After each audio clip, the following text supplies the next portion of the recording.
You're listening to the Served Up Show, a podcast that features inspiring beverage professionals and topic experts that share their passions through meaningful content. Your hostesses, Bridget Albert, is best known as the Market Fresh Mixologist, an industry mentor with over 25 years of experience. And I'm Julie Milroy, best known for my passion for leading change and helping others grow in their careers. Grab a cocktail and sit back. Let's learn how we can make a positive impact in our industry.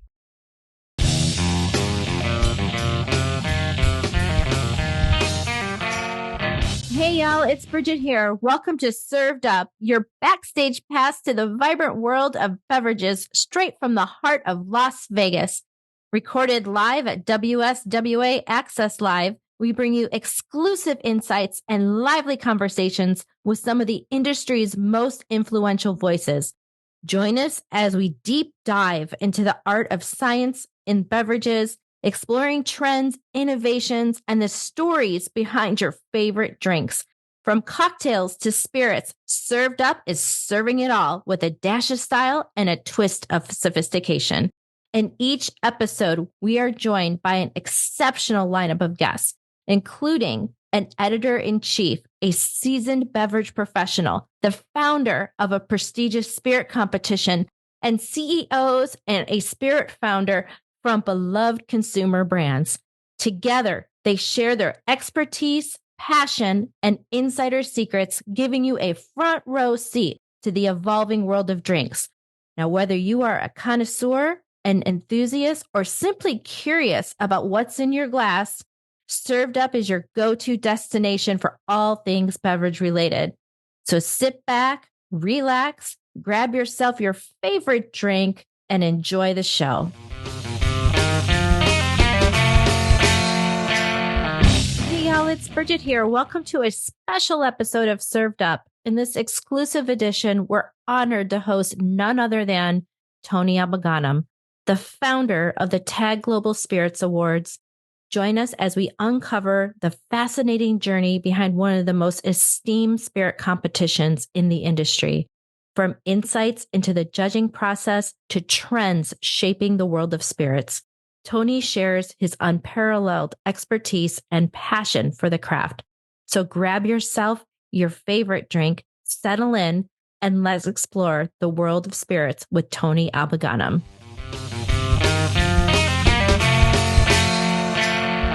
Welcome, everyone, to a special edition of Served Up the Podcast. Do we have a special guest for you all?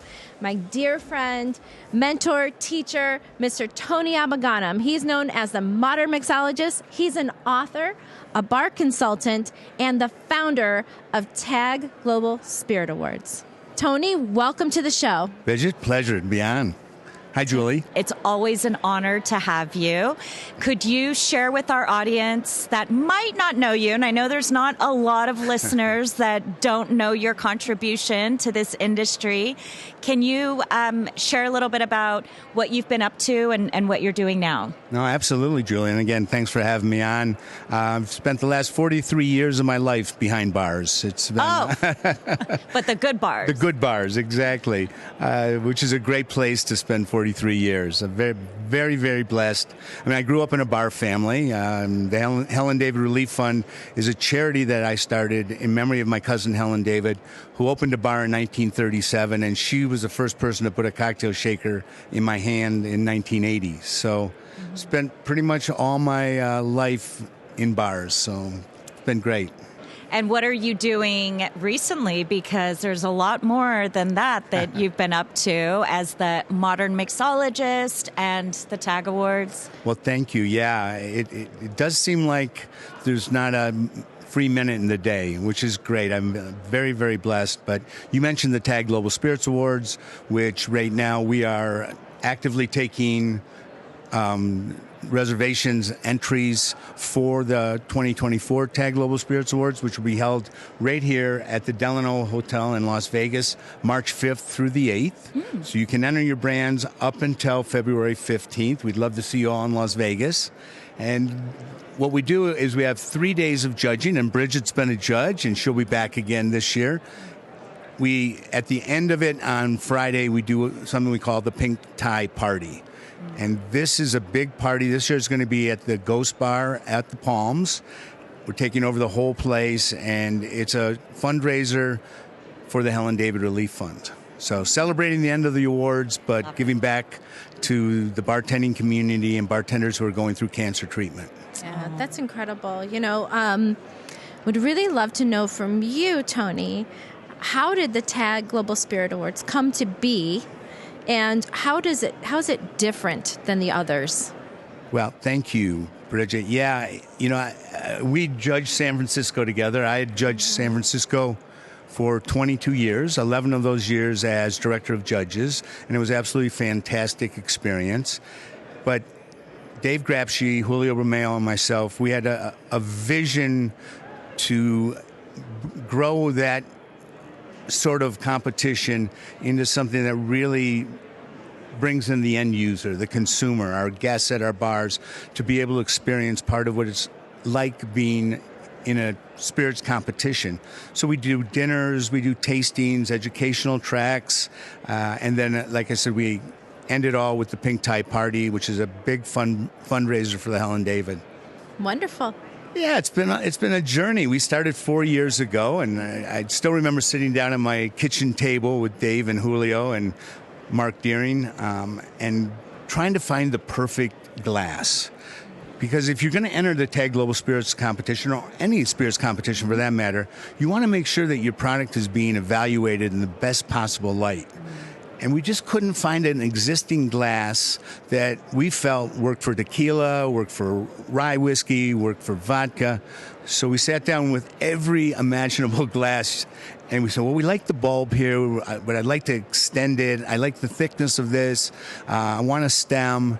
And we created the TAG Universal Tasting Glass. Amazing. That was fun. It's fun, because we're not saying it's the best glass for tequila or the best glass for bourbon, but we do believe, and we'll put it up against any of them that you do feel is the best, but we feel that for a universal glass that celebrates every category, I think we've got a glass that really does that. It's like an all-purpose spirits tasting glass. Yeah, you want to try it out? Yeah, I would let's love do to. it. I'm looking at it right now, and I love the shape of the glass. I mean, it's beautiful. It's like a mini wine glass. Well, we started with a sherry glass that Rona makes, and Rona is our partner. They're the ones that we designed the glass with Steelite International. And we started with our sherry glass, but we also like the bulbousness of the Copita from Glencairn, but we wanted to extend that and have the opening. So we didn't want a glass that would totally eliminate the alcohol, because I feel like if you're especially tasting blind, that if something is a higher proof or barrel strength, that you should be able to detect those notes. Mm-hmm. But we didn't want just alcohol, which it's funny, I did something here at WSWA yesterday on how to taste like a spirits judge. Mm-hmm. And I put the same tequila, the Siete Legos Blanco, which was last year's Best of Show Blanco, in our glass, and I put it in a rocks glass. We tasted it blind.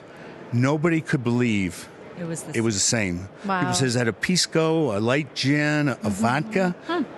One person says, is it agave?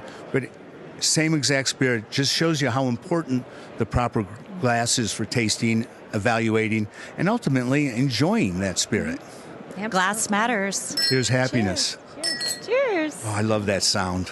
Okay, so walk us through, how do we taste like a judge? I know both of you know how to, but I don't. Well, you only pick up 5 things on your palate. Everything else is done with your olfactory. So the way I recommend approaching it is get your nose in there, but remember, this is, I think, like 90 proof, so we don't want to... So it's a rye. Yeah. So we open your mouth and try to breathe equally between your nose and your mouth, so you aerate the spirit over your olfactory. Oh. It smells delicious. I think yummy is the technical Yummy. word. It's definitely It's a yummy. scrumptious and yummy. Yes. But you get those spice notes from the rye, the black pepper, The creme brulee. baking spice, some earthiness, vegetal notes.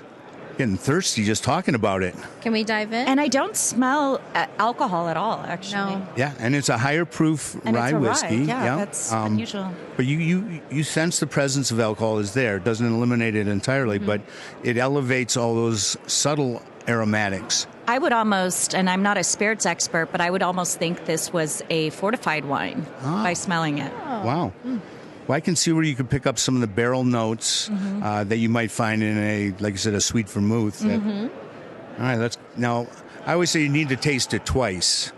First time to prepare your palate, because whatever you just had is what your palate's holding on to. So you need to kind of rinse that out and then go back and taste a second time.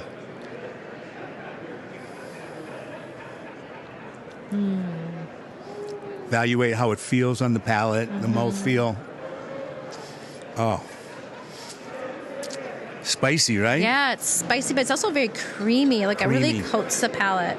Lovely viscosity on the palate, and then it dries out really nice. Better try it a second time. Let's see. Folks, just to make sure. You should be jealous. It's a hard gig. Someone has to do it. We're working really hard here. It's serious. Oh. And this is from Woody Creek. This was a 2023 Best of Show rye whiskey. And do you sell this? We do sell this. Steel Light International is our partner. So anyone who works with Steel Light, which is probably everybody in the restaurant bar business, can order this through Steel. Yes. Oh, wow. Through Steel Light. We held back until after the first inaugural TAG Global Spirits Awards on selling it to anyone else. But now that we're, again, if you enter a spirits competition, you want to make sure that your spirit is being judged in the best possible light. Right. So by the best possible judges with the greatest palates, but we want to do everything in our power to make sure that it's represented the way it's intended to be represented. Yeah, 100%.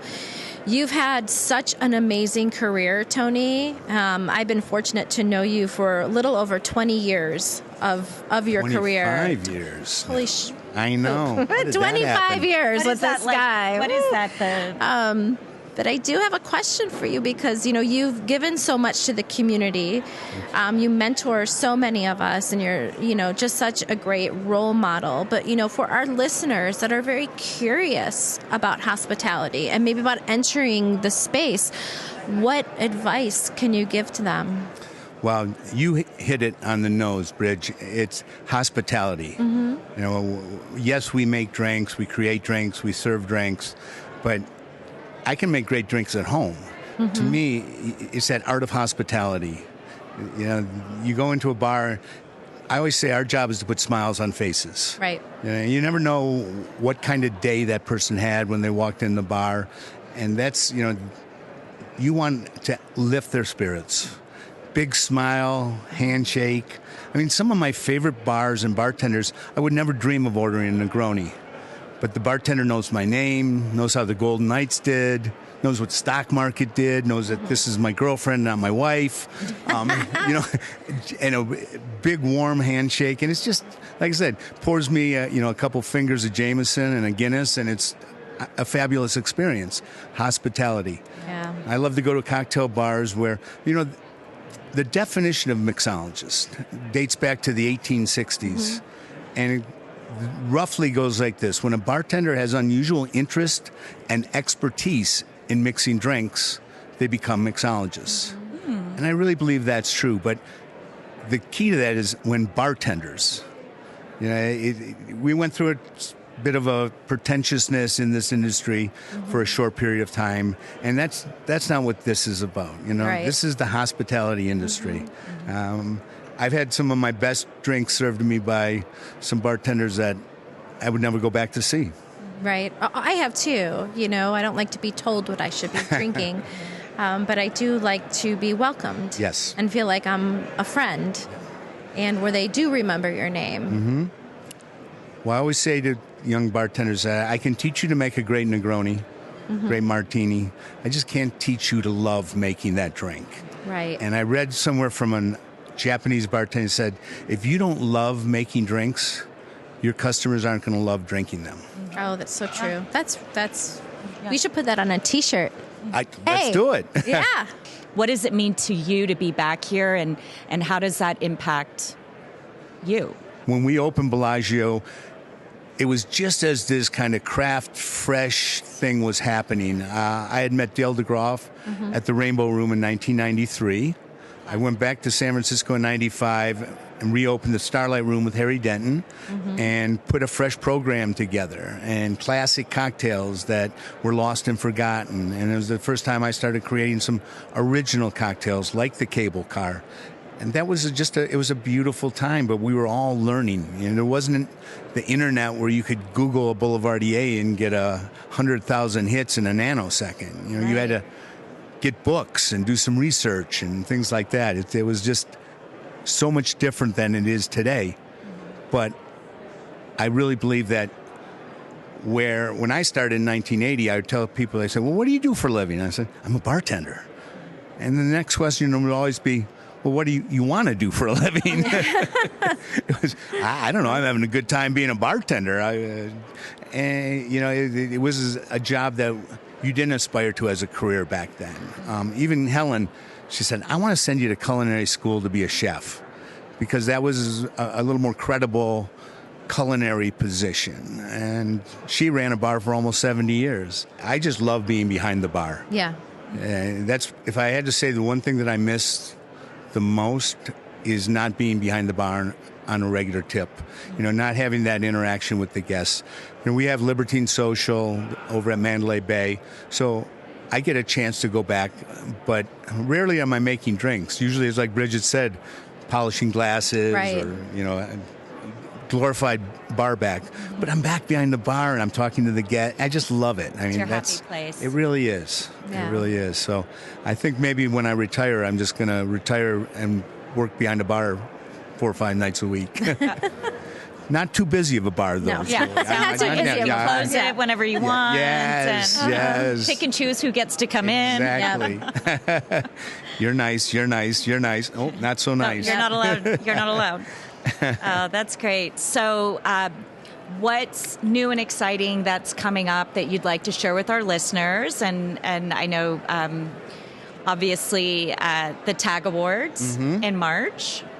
Well, yes, Julia, the TAG Global Spirits Awards, a 3rd annual, will be at the Delano here in Las Vegas starting March 5th, going through March 8th, Friday night, and that's the Pink Tie Party at Moon Bar at the Palms Casino. And tickets are available online? Tickets are available online, so you can go to the tagspiritsawards.com and get all that information.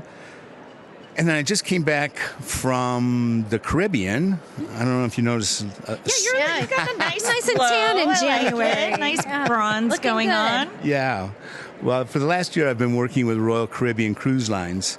And I think if you've watched TV at all in the last 3 months, you've seen ads for Icon of the Seas. Yes. So I've got 6 outlets that I did drinks for on Icon of the Seas, along with Kat Middleberger and our friend from Tucson, Kim Hasrud. Sorry, Kim. So we were just on the ship for the 2 inaugural cruises. Fun. And it's a beautiful ship. So if anybody out there likes to cruise, check out Icon of the Seas.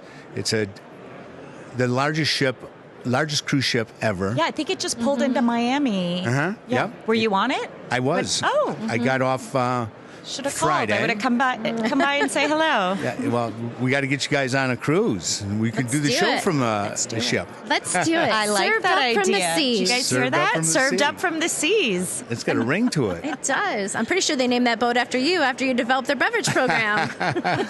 Icon of the seas. Icon of the I seas. love Right that. here. I love that. Yeah. Well, the signature drink at the 1400 is called the 1400, and it's right across from the Pearl. So tried to create a drink that looked like a pearl.